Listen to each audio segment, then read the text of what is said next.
Now, let's dive into today's story. Chapter 1. The Foundation of Deception. Thomas Kellerman had built his fortune from nothing. Growing up in the Rust Belt of Ohio, he'd watched his steelworker father drink himself to death after the mills closed. At 16, Thomas swore he'd never be powerless again. Through brutal determination, he'd clawed his way from community college to Harvard Business School, then founded Kellerman Holdings, a private equity firm that specialized in hostile takeovers of failing companies. By 45, Thomas owned a sprawling estate in Connecticut, commanded respect in financial circles, and had what appeared to be the perfect family. His wife, Diana, was a former art gallery owner with aristocratic features and a refined manner that complemented his rough edges. Their son, Ryan, had just turned 16, a brilliant kid who shared Thomas's analytical mind but Diana's artistic soul. Thomas's success hadn't come from being nice. In boardrooms, he was known as the Iceman, a man who showed no mercy to competitors and never forgot a slight. He'd destroyed careers over perceived betrayals and had a reputation for patience when it came to revenge. "I don't get mad," he once told a business rival. "I get even, and I never stop until the score is settled." Diana Kellerman moved through their social circle like a queen, her auburn hair always perfectly styled, her smile practiced to perfection. She'd grown up in Boston's Beacon Hill, the daughter of a federal judge and a museum curator. Her marriage to Thomas had seemed like a fairy tale, the refined socialite and the self-made titan. But appearances, as Thomas would soon learn, could be the most dangerous lies of all. Ryan was supposed to spend that fateful weekend on a school camping trip in the Adirondacks. The last text Thomas received from his son was simple: "Having a great time, Dad. Love you." 24 hours later, the camp director called. There had been an accident. Ryan had fallen from a cliff while hiking alone. His body had been recovered from the rocks below.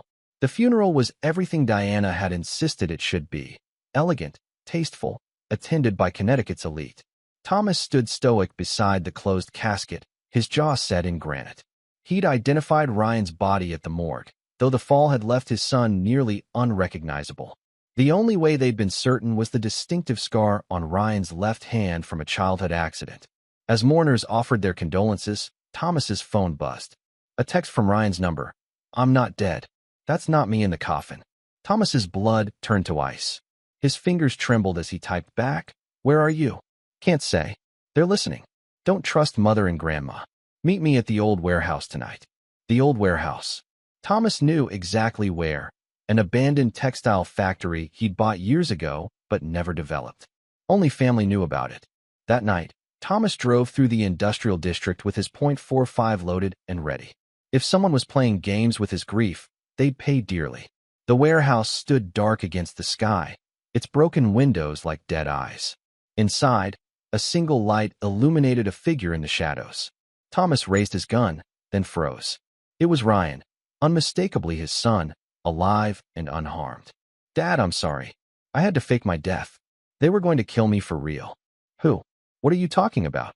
Ryan's face was pale with terror. "Mom and Grandma Helen. I found out about their plan.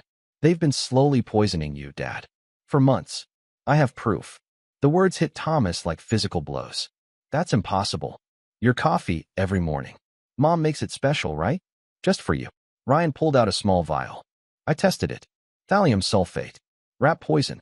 In small doses, it causes hair loss, fatigue, confusion. You've been showing symptoms for weeks."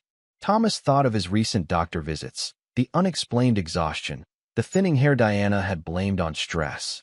"Why?" "Your will, Dad. I overheard them talking. Mom inherits everything if you die naturally. But if I'm dead too, Grandma Helen becomes executor until Mom remarries. They've got it all planned out.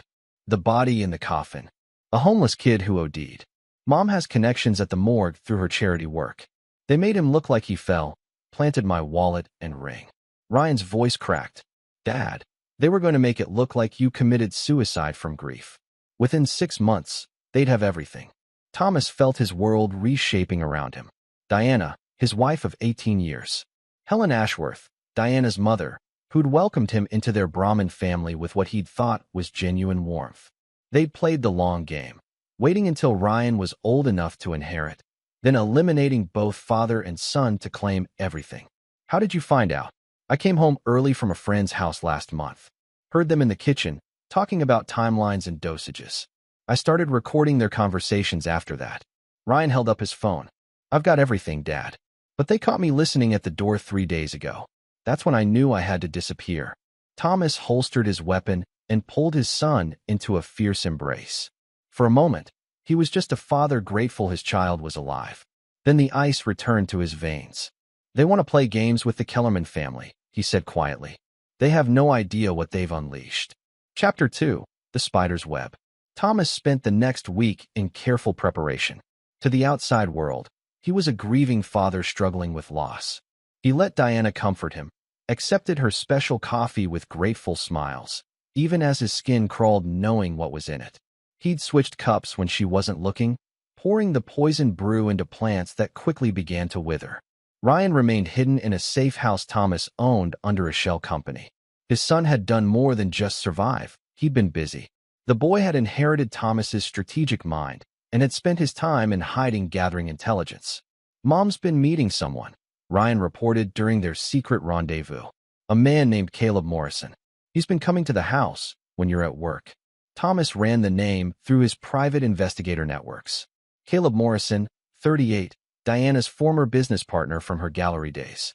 More importantly, her former lover from before she'd married Thomas. They'd had an affair that lasted 3 years, ending only when Thomas had entered the picture with his millions. They're not just after your money, Dad, Ryan continued. They want their old life back. Morrison's been broke since his art business failed. He needs capital to start over, and Mom never got over him. The pieces fell into place. Diana hadn't just married Thomas for security. She'd married him as a bank account for her and Morrison's future. The slow poisoning wasn't just murder. It was the final step in an 18-year con. Thomas began laying his trap.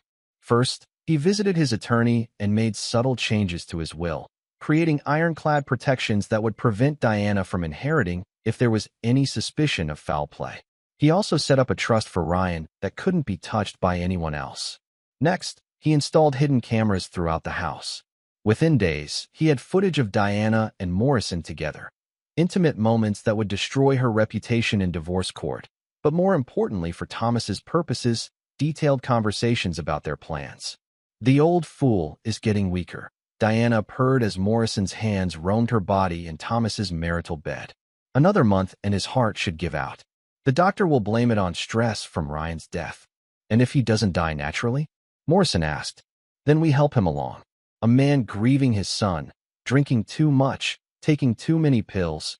Accidents happen. Thomas watched the footage with ice in his veins.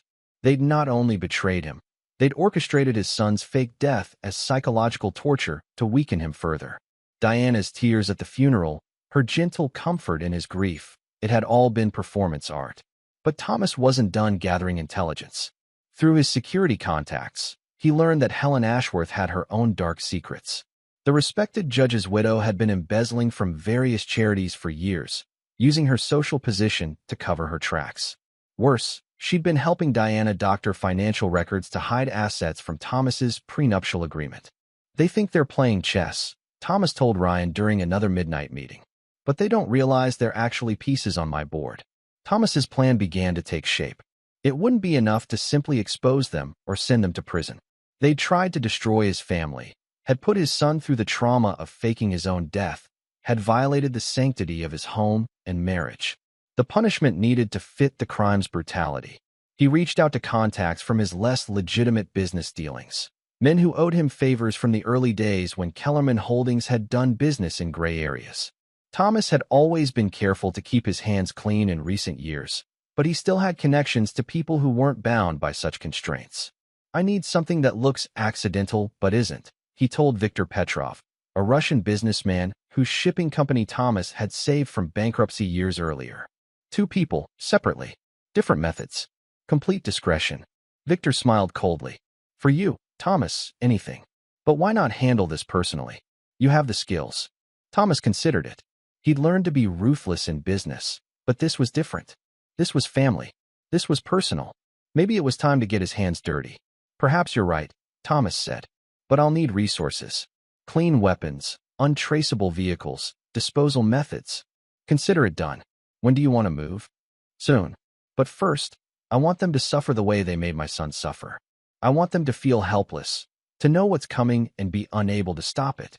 Chapter 3. The Gathering Storm. Thomas's opportunity came when Diana announced she was taking a spa weekend in the Berkshires with her mother. I need time to process my grief, she said, placing a gentle hand on his shoulder. Losing Ryan has been so hard on both of us. What she didn't know was that Thomas had been tracking their communications. The spa weekend was cover for a romantic getaway with Morrison at a secluded cabin he'd rented. Helen would be staying in town, meeting with a lawyer to finalize the probate paperwork that would transfer Ryan's inheritance to Diana's control. Thomas made his move on Friday night. He appeared at Helen's Beacon Hill townhouse unannounced, carrying a bottle of expensive wine and wearing the mask of a grieving son-in-law.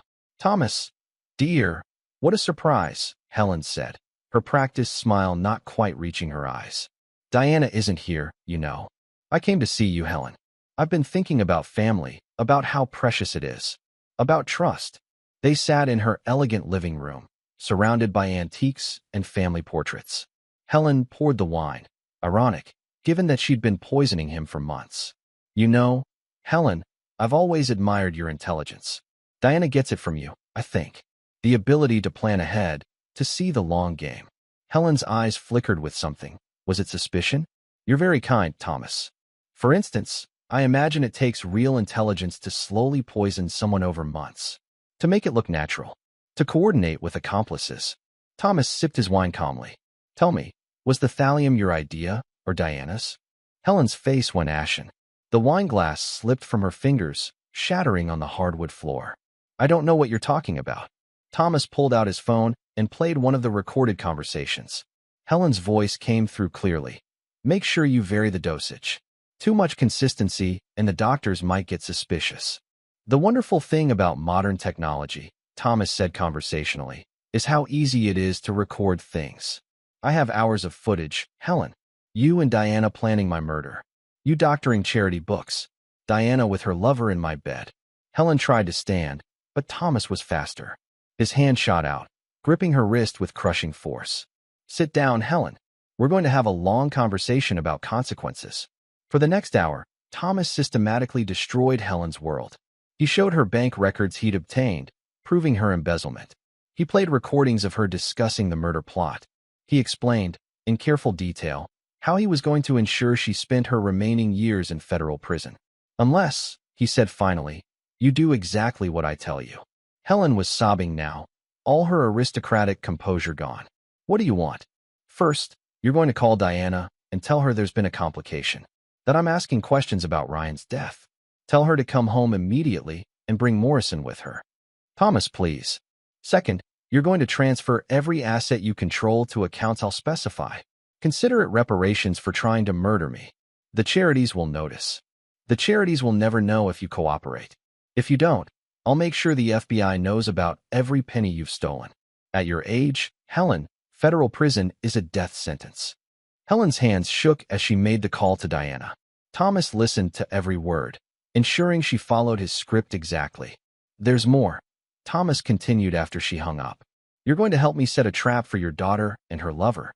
Think of it as your last chance to protect Diana from the full consequences of her choices." "What kind of trap?" Thomas smiled, and for the first time, Helen saw the predator that had built an empire from nothing. The kind that ensures they disappear permanently, just like they tried to make me disappear. The next morning, Diana and Morrison rushed back from their romantic getaway, panicked by Helen's urgent call. They found Thomas waiting in his study, ostensibly drowning his sorrows in whiskey. "Darling, Mother said you were asking questions about Ryan?" Diana's voice was perfectly calibrated, concerned but not guilty. "I've been thinking." Thomas slurred his words slightly. "Some things don't add up about the accident. Maybe I should hire a private investigator." He watched Morrison and Diana exchange a quick glance. Good. They were scared.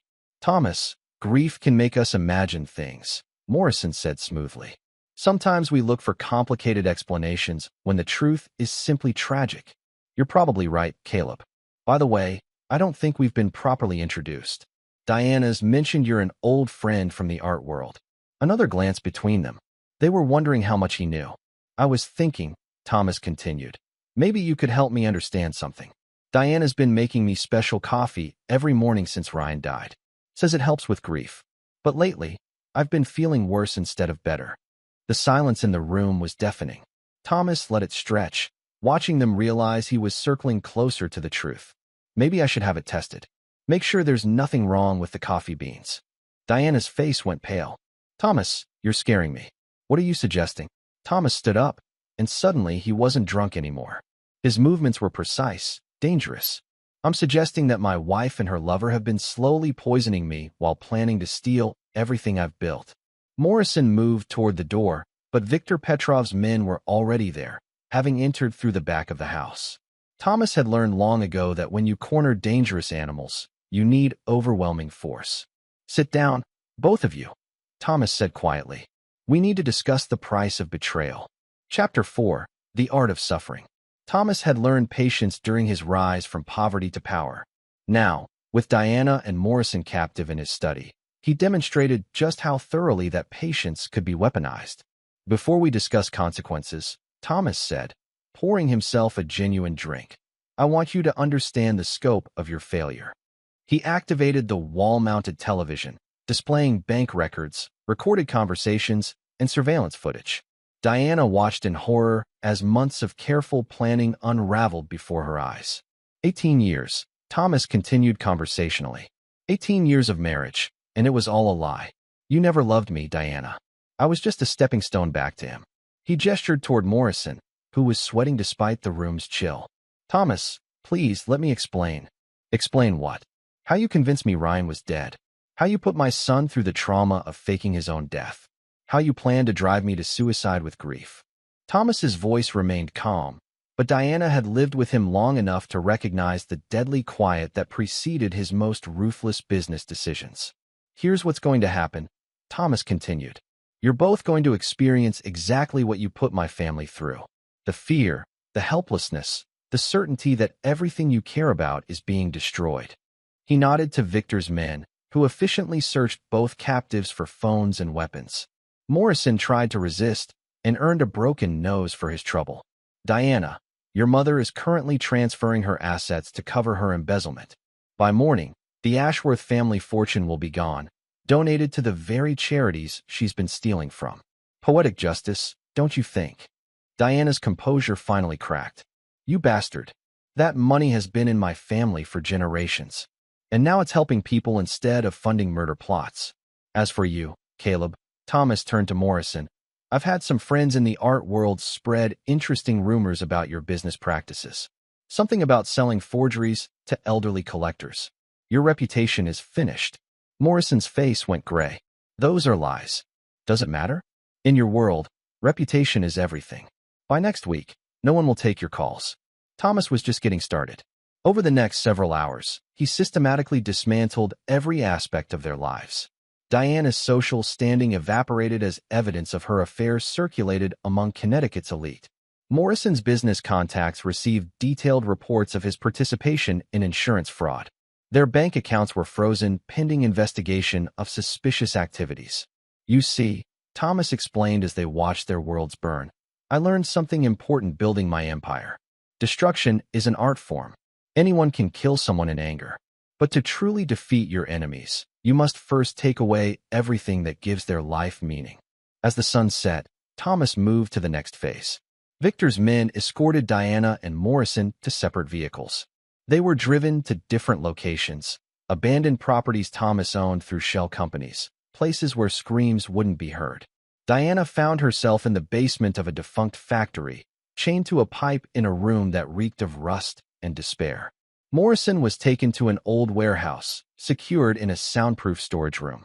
Both locations were equipped with cameras, allowing Thomas to observe their psychological deterioration. I want them to understand helplessness, Thomas told Viktor. Keep them alive, but make sure they know death would be a mercy. For the next week, Thomas followed his normal routine during the day, attending business meetings, maintaining his public facade as a grieving father. But each evening, he visited his captives to document their degradation. Diana, once pristine and controlled, became a broken woman who begged for water and pleaded for mercy. Morrison, who had traded on his charm and sophistication, was reduced to sobbing promises of restitution. Thomas recorded every moment, building a comprehensive record of their suffering. "Please," Diana whispered during one visit, her voice hoarse from screaming. "I'll do anything. I'll confess everything. Just let me go." "Confess to whom?" Thomas asked mildly. "The police? They think you're on a spa retreat with your mother." "Speaking of whom, Helen had a heart attack yesterday. The stress of losing her fortune, I imagine. She's in intensive care." The lie crushed Diana's remaining spirit. Thomas had orchestrated Helen's fate differently. The old woman was very much alive, simply imprisoned in a private facility under medical supervision. But Diana didn't need to know that yet. Morrison's breaking point came when Thomas showed him footage of Diana's confession tapes, videos where she blamed everything on Morrison's manipulation and her own weakness. "She's trying to save herself by destroying you," Thomas observed. "Even now, faced with consequences, she chooses betrayal. Some people never learn." "What do you want from us?" Morrison gasped. Thomas smiled coldly. "I want you to disappear. Completely. Just like you tried to make me disappear." Chapter 5. The Price of Betrayal. Thomas's plan for Morrison and Diana's final punishment was elegant in its brutality.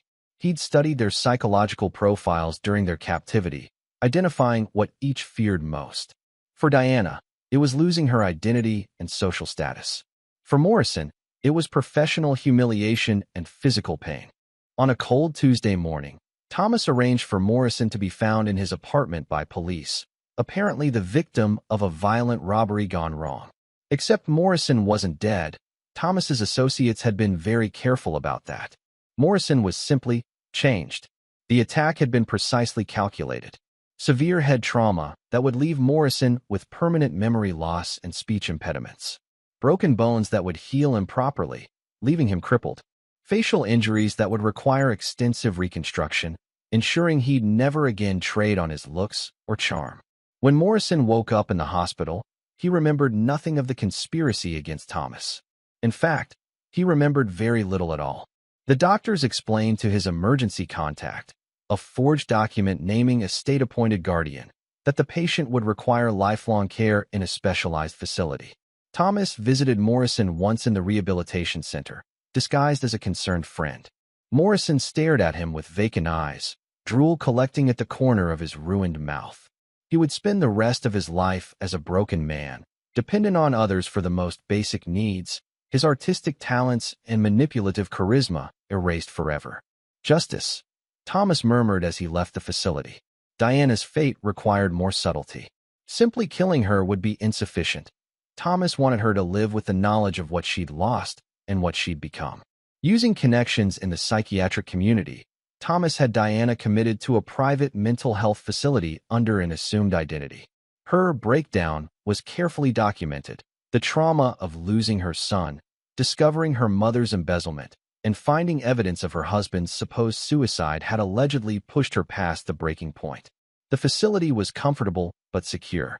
Diana would never leave, but she would be well cared for, spending her days in a haze of psychiatric medications that left her docile but aware.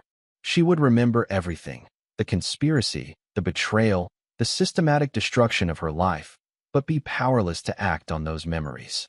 Thomas visited her once a month, always introducing himself as a concerned family friend. Diana would look at him with drugged confusion, sometimes recognizing him, but unable to articulate why that recognition filled her with terror. Helen Ashworth's punishment was more traditional, but no less complete. Thomas had orchestrated her financial ruin so thoroughly that she'd lost everything. The Beacon Hill townhouse, the family trust, even her late husband's judicial pension. The embezzlement charges Thomas had manufactured were ironclad, backed by forensic evidence his people had meticulously planted. Helen spent her final years in a federal minimum security facility, her aristocratic pretensions stripped away by orange jumpsuits and cafeteria food. She died 3 years later, alone and forgotten, another casualty of crossing Thomas Kellerman. But Thomas's most crucial task was protecting and preparing his son for the future. Ryan had been traumatized by the experience of faking his death and discovering his mother's betrayal. But Thomas recognized that trauma could be forged into strength. "What we've been through," Thomas told Ryan during one of their weekly dinners, "it's taught us something important. Trust is a luxury we can't afford. Power is the only protection. Ryan had indeed learned. At 17, he was already showing signs of his father's calculating intelligence, but with an added edge of ruthlessness born from betrayal. He would inherit not just Thomas's fortune, but his understanding that mercy was weakness and that enemies must be completely destroyed. "What about forgiveness, Dad?" Ryan asked during one conversation. "Some people say we should forgive our enemies." Thomas smiled coldly. "Forgiveness is what weak people do when they can't achieve justice." "We're not weak, son. We're Kellermans. We remember every slight, and we pay back every debt." Chapter 6. The New Dynasty. 5 years after the conspiracy's exposure, Thomas Kellerman stood in his study, reviewing quarterly reports from Kellerman Holdings. The company had grown exponentially, fed by the assets stripped from his enemies and Thomas's renewed focus on expansion. Ryan, now 21, sat across from him, having just graduated summa cum laude from Wharton. The young man had inherited his father's analytical mind, but possessed a coldness that surpassed even Thomas's legendary reputation. The trauma of his mother's betrayal had burned away any capacity for sentiment or trust. "The Morrison assets have been fully liquidated," Ryan reported, his voice emotionless. "The art collection alone netted $43 million after the auction house fees." Thomas nodded approvingly. Even in his vegetative state, Morrison continued to provide value. His extensive art collection had been seized to pay for his medical care, with the surplus flowing to accounts Thomas controlled. And Diana's family properties? The Martha's Vineyard estate closes next week. The buyer is paying 20% above market value. Ryan smiled thinly. "They have no idea they're purchasing from us through the shell company." It was a final insult. Diana's childhood summer home, filled with generations of Ashworth memories, would become another Thomas Kellerman investment property. He planned to tear it down and build a modern compound, erasing even the physical traces of her family's legacy. The door to the study opened, and Viktor Petrov entered, looking every bit the legitimate businessman he'd become since Thomas had backed his expansion into legitimate shipping. Their partnership had proven mutually beneficial. Viktor provided discreet services when needed, while Thomas offered financial backing and business connections. "Thomas, I have news about our friend in the facility," Viktor said, settling into a leather chair with a crystal tumbler of vodka. "Morrison, duh? The doctors say he is declining rapidly. Infections, they think. His body is giving up." Thomas felt no satisfaction at the news, only cold completion. Morrison had served his purpose as a living reminder of the consequences of betrayal. His death would simply close another chapter. "Natural causes?" Thomas asked. Viktor shrugged.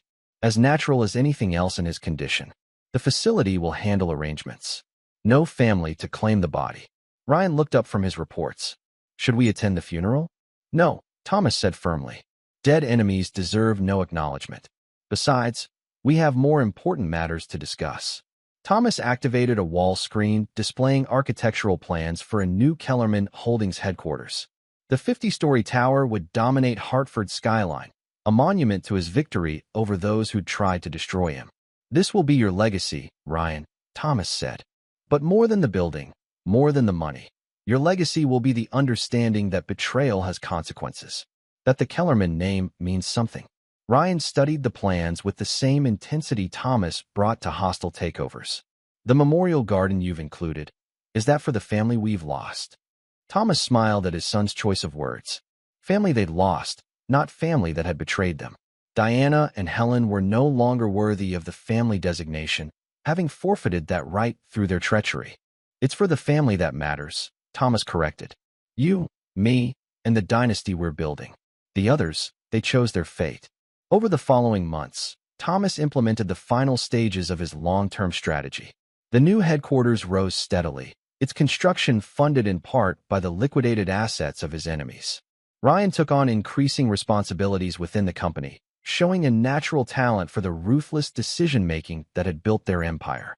Diana remained in her psychiatric facility, her mind increasingly fragmented by years of medication and isolation. During Thomas's monthly visits, she sometimes didn't recognize him at all. Other times, she would whisper apologies and pleas that fell on ears hardened by years of planning revenge. "I'm sorry," she whispered during one visit, her once beautiful face now gaunt and aged beyond her years. I never meant for Ryan to get hurt. Thomas studied her with clinical detachment. Ryan wasn't hurt, Diana. He was educated. He learned that trust is weakness and that family loyalty must be absolute. In a way, you gave him the greatest gift possible, the knowledge that enemies were familiar faces. Diana began to cry, the tears of a broken woman who finally understood the magnitude of her losses. Thomas felt nothing, not satisfaction, not pity, not even the memory of love. She had burned away his capacity for mercy when she'd chosen betrayal over loyalty. Chapter 7. Legacy of Ice. The completion of the new Kellerman Holdings headquarters marked a milestone in Thomas's transformation from businessman to dynasty builder.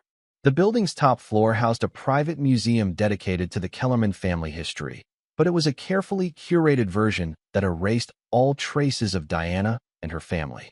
Visitors to the museum would learn about Thomas's rise from poverty, his business innovations, and his devotion to his son. They would see no photos of Diana, no mention of his marriage, no acknowledgement that Ryan had ever had a mother. It was as if she had never existed, which Thomas considered the most complete form of revenge. Ryan, now 23 and serving as COO of Kellerman Holdings, had fully embraced his father's philosophy. He'd never married, never maintained long-term relationships, and showed no interest in starting a family. The betrayal he'd witnessed had convinced him that emotional attachments were vulnerabilities that enemies could exploit. Trust is a luxury we can't afford, Ryan often told new employees, echoing his father's words. Loyalty must be earned and constantly proven. Betrayal is a choice that carries permanent consequences. The young Kellerman had proven even more ruthless than his father in business dealings. Where Thomas would sometimes show mercy to defeated opponents, Ryan finished them completely. He'd inherited his father's strategic mind, but coupled it with a coldness that made even Thomas occasionally uneasy. During a board meeting that spring, Thomas watched his son present a hostile takeover plan that would destroy a century-old family business. The target company's crime had been minor. They'd backed out of a deal with Kellerman Holdings, costing the company several million in projected profits. Complete acquisition and liquidation, Ryan explained to the board members. We strip the assets, sell off the divisions separately, and ensure the family loses everything. It sends a message about the consequences of breaking agreements with us. One board member, an old-school businessman named Theodore Walsh, raised his hand. Isn't that somewhat excessive? The financial penalty would be sufficient too. Ryan's stare silenced the man mid-sentence. Mr. Walsh, are you suggesting we show mercy to someone who betrayed our trust? The temperature in the room seemed to drop. Thomas watched with approval as his son demonstrated the Kellerman approach to business. There could be no half measures, no incomplete victories. I'm simply suggesting that total destruction might generate negative publicity, Walsh continued weakly. Let me tell you about negative publicity, Ryan said, his voice carrying the same deadly quiet that Thomas used before destroying an enemy. Negative publicity is when people think they can break deals with Kellerman Holdings without consequences, when our name becomes associated with weakness instead of strength. Thomas intervened before Ryan could completely eviscerate the board member. What my son is explaining, gentlemen, is that reputation is built on consistency. Every time we fail to follow through on consequences, we invite future betrayals. The hostile takeover proceeded as Ryan had planned. The target company was dismantled piece by piece, its assets distributed among Kellerman subsidiaries. The founding family was left with nothing but debt and the knowledge that crossing the Kellermans had cost them everything their ancestors had built. Thomas felt pride watching his son execute the plan with surgical precision. Ryan had learned the lessons well. Never leave an enemy with the resources to strike back, and never show mercy that could be interpreted as weakness. But Thomas also recognized that his son had perhaps learned too well. Ryan's coldness was becoming absolute, his capacity for human connection nearly extinct. It was the price of their survival, but Thomas sometimes wondered if they'd save the Kellerman name only to lose their humanity in the process. The answer came during a private dinner at their estate. Ryan was reviewing acquisition targets when he mentioned Diana casually, as if discussing a piece of malfunctioning equipment. The psychiatric facility called today, Ryan said without looking up from his reports. They're recommending we consider moving her to a long-term care facility. Apparently, her condition has stabilized, and she no longer requires intensive psychiatric supervision. Thomas studied his son's expression, looking for any trace of emotion regarding his mother. He found none. What would you recommend? Thomas asked. Ryan shrugged. From a cost perspective, the long-term facility would be more efficient. From a security perspective, she's no longer a threat regardless of her mental state. The decision is purely practical.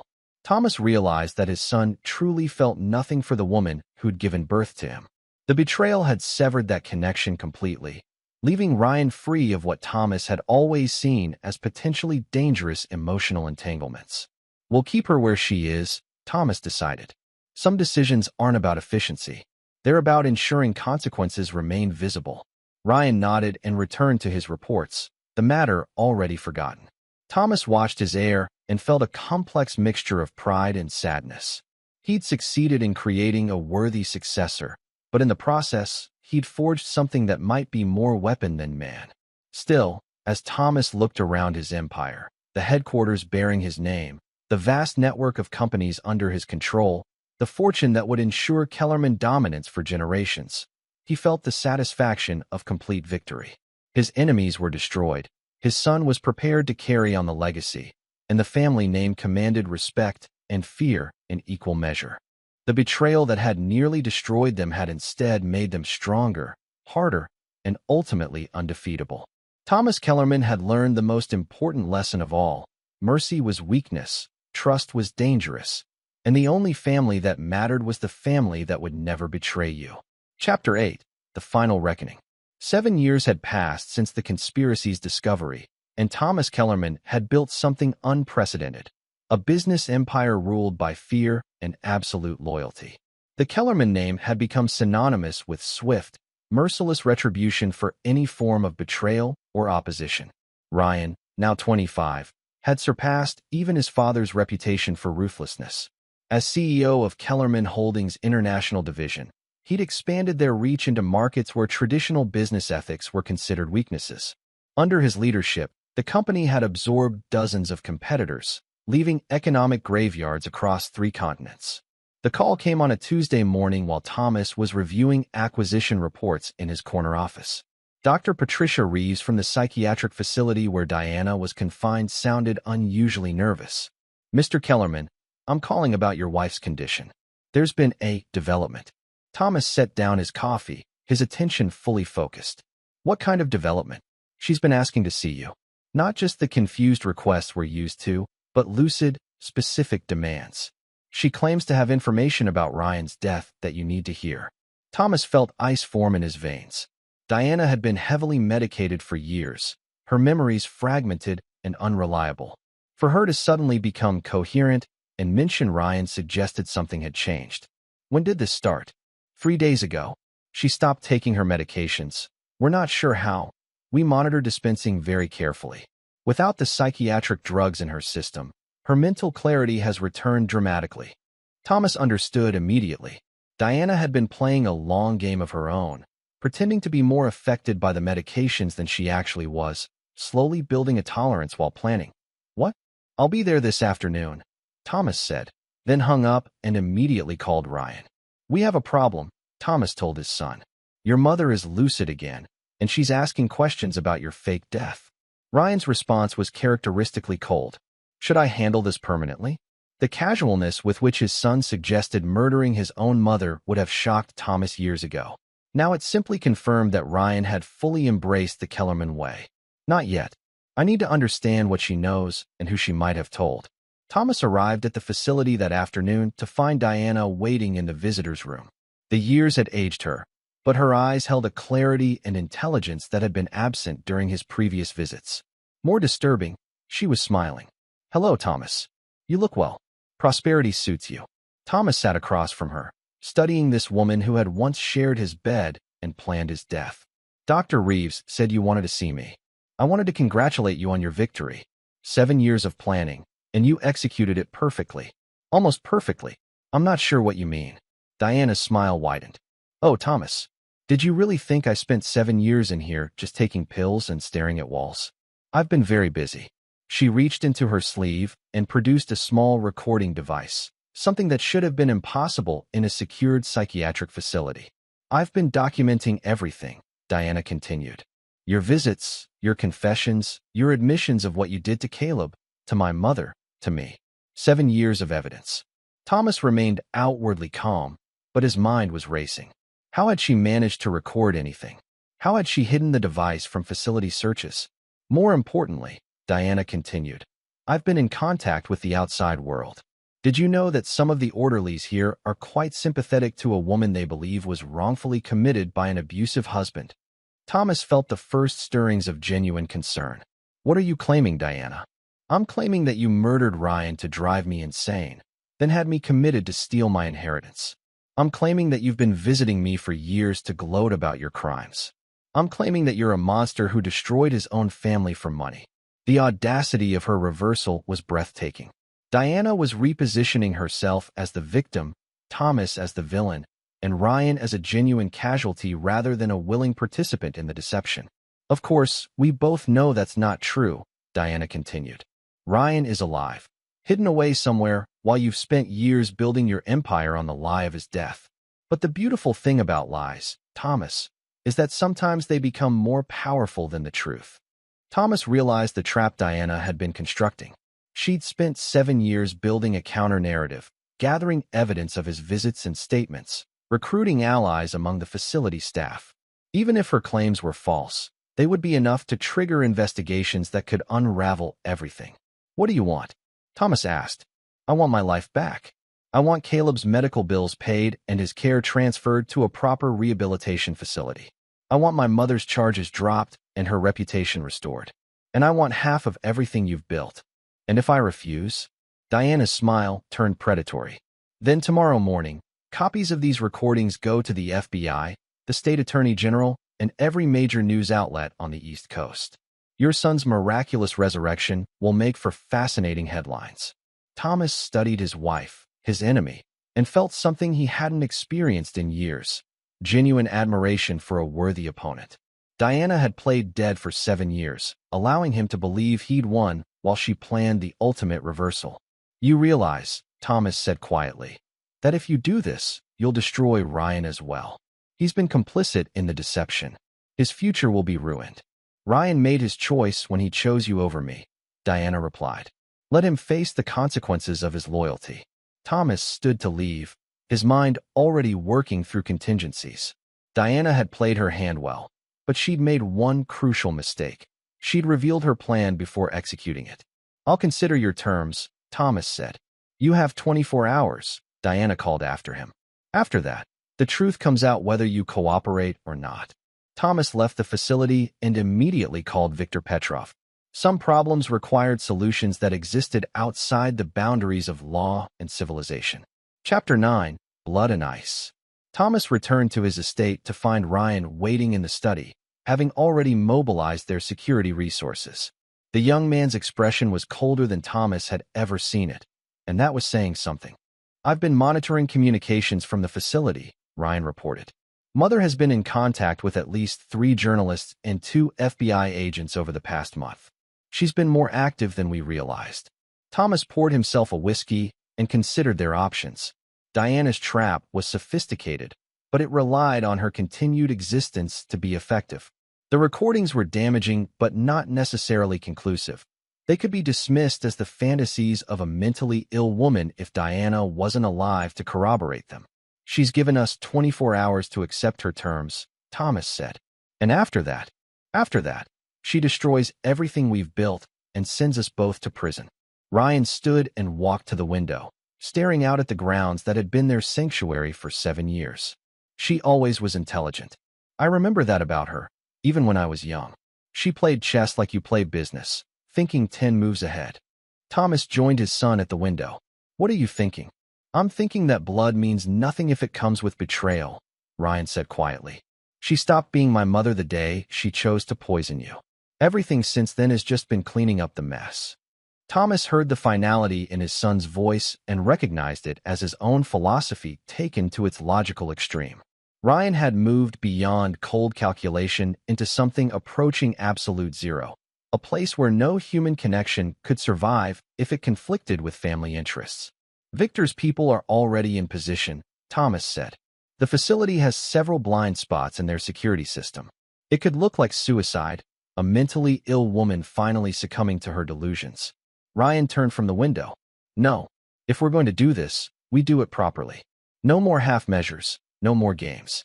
She wants to destroy the Kellerman name? Then she dies knowing exactly why and who ordered it. Thomas felt a chill that had nothing to do with the evening air. His son was proposing something that went beyond business necessity into personal vengeance. Ryan, there are practical considerations. Fuck practical considerations, Ryan interrupted, his voice carrying a rage that Thomas had never heard from him. She put me through hell for 7 years.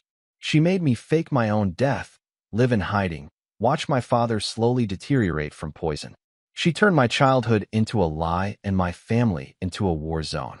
Thomas realized that his son's coldness had been masking something deeper, a fury that had been building for 7 years, waiting for the right moment to express itself.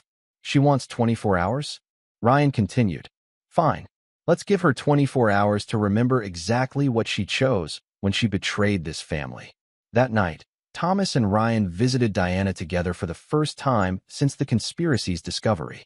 They found her in her room, no longer pretending to be medicated, looking every inch the aristocratic woman she'd once been. I wasn't expecting both of you, Diana said, though her voice betrayed no surprise. Mother, Ryan said, the word dripping with contempt. Or should I call you Diana? I'm not sure you've earned the title of mother. Diana's composure flickered for the first time. Seeing her son alive and well, but radiating hatred toward her, seemed to shake her more than Thomas's threats ever had. Ryan, you have to understand. I understand perfectly, Ryan interrupted. You chose money and a lover over your family. You tried to murder my father and traumatize me for life. You turned me into a ghost for 7 years while you played the grieving mother. Thomas watched the reunion with fascination. This was the confrontation that had been building since the night Ryan first revealed the conspiracy. Mother and son, facing each other across an unbridgeable chasm of betrayal and revenge. I never wanted you to be hurt, Diana said, tears beginning to form. Everything I did was to secure our future. Our future? Ryan laughed, and the sound was devoid of any warmth. You mean your future with Morrison? I was just collateral damage in your great romance. Diana reached toward her son, but Ryan stepped back as if her touch would contaminate him. You want to know what you accomplished, Mother? Ryan continued. You created this. He gestured to himself and Thomas. You turned us into something harder and colder than you ever imagined. You taught us that family loyalty is conditional and that betrayal has to be punished completely. Thomas saw Diana finally understand the magnitude of what she'd created. Her son wasn't just angry. He was transformed, weaponized by her betrayal into something that could destroy her without hesitation. Ryan, please, I'm your mother. No, Ryan said with absolute finality. You stopped being my mother the day you chose to poison my father. You're just an enemy who used to live in our house. Thomas stepped forward, taking control of the conversation. Diana, you have one chance to minimize the damage. Tell us who else knows about your plan. Give us copies of all your recordings, and we'll make your death quick. Diana stared at both men, her husband and her son, and finally understood that there would be no negotiation, no mercy, no escape. The game she'd been playing for 7 years was over, and she'd lost. You're both monsters, she whispered. Yes, Thomas agreed. We are. Because monsters are what you created when you tried to destroy our family. Ryan pulled out a syringe filled with clear liquid, something Victor's people had provided. This will feel like a heart attack. Quick, relatively painless. More mercy than you showed us. Diana's eyes widened as she realized this was actually happening. Wait, please, I can give you everything. The recordings, the contacts, all of it. We can make a deal. The time for deals was 7 years ago, Thomas said. When you chose betrayal over loyalty. Ryan moved toward his mother with the syringe, his face showing no emotion. Diana pressed herself against the wall, finally understanding that her son had moved beyond her reach forever. I love you, she whispered desperately. You're my son. I love you. Then you should have thought of that, Ryan said quietly, before you tried to destroy everything I cared about. The injection was quick and professional. Diana's body convulsed briefly, then went still. Thomas and Ryan stood over her corpse, two men who had been forged by betrayal into something that could kill without hesitation or regret. "It's finished," Thomas said. Ryan nodded, already thinking ahead to damage control and cleanup. "Victor's people will handle the scene. By morning, it'll look like she finally succumbed to her mental illness." As they left the facility, Thomas realized that his son had passed the final test of Kellerman loyalty. Ryan had killed his own mother to protect the family name, proving that blood meant nothing compared to the bonds forged by shared struggle and absolute trust. The dynasty was secure. The Kellerman name would endure, carried forward by a man who understood that mercy was weakness and that betrayal could never be forgiven or forgotten. Thomas looked at his son and felt the cold satisfaction of complete victory. They had faced the ultimate test of family loyalty and emerged stronger than ever. The empire they'd built would last for generations, protected by men who would do anything, sacrifice anyone, to preserve what they'd created together. In the end, Diana had been right about one thing. Thomas and Ryan had become monsters. But they were monsters who would never betray each other, and in Thomas's world, that was the only form of family that mattered.